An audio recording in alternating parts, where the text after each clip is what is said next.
On this podcast, we talk about the books, both old and new, that are worth putting on your to-be-read list. Tuesday's episodes are spoiler-free, so have no fear. And if you've already read this one, want to hear the ending, or have questions you want to discuss, let's talk Thursdays, where there will obviously be spoilers.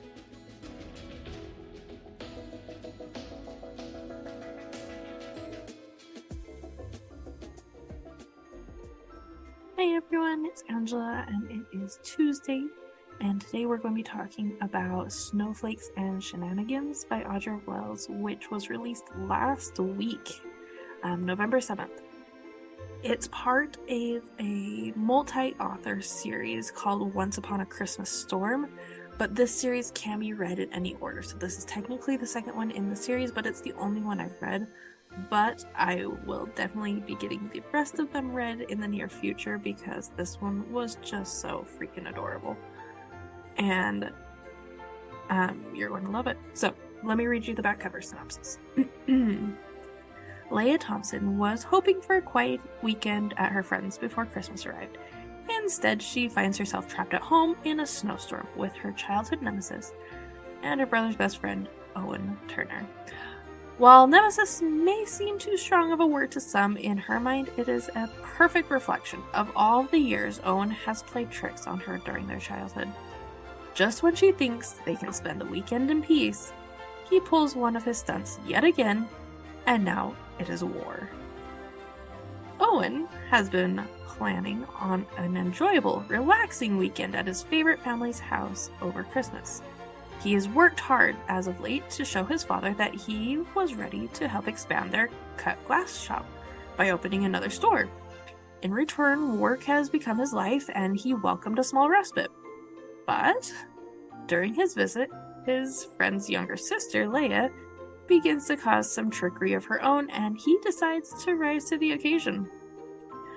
During their shenanigans, will they discover feelings that run deeper below their animosity for one another? This is a historical holiday romance, perfect to get you in the Christmassy mood. As far as heat, I'd say moderate. I mean, there was making out, hands and hair kind of a thing, but pretty low descriptive. The mild language is just that they say blast a couple of times. I know some friends that don't consider that language at all and others that do, so there you go. No violence unless you count the snowball fight. And as far as potential triggers, some childhood teasing and bullying from older siblings, obviously mentioned in the synopsis. The only con I have with this one is that sometimes it felt like their writing style shifted a little bit. It kind of is just enough to pull you out of the story because you're like, what? But obviously still absolutely love this book and I have recommended it to several people now, so don't let it deter you, because this book is just super cute, and that is, huge pro for me. The cuteness is just very engaging, as well as something she did as far as formatting is that at the beginning of the chapters when they switch perspective and so you get the person's name, you also get the time.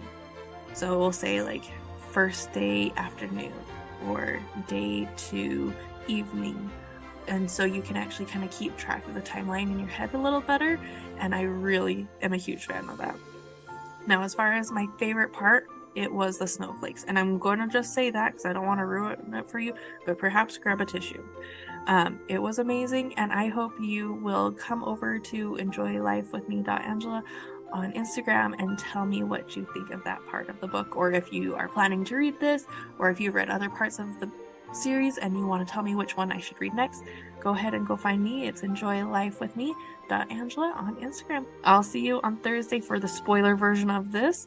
And if not, no hard feelings. I understand. I will see you next Tuesday.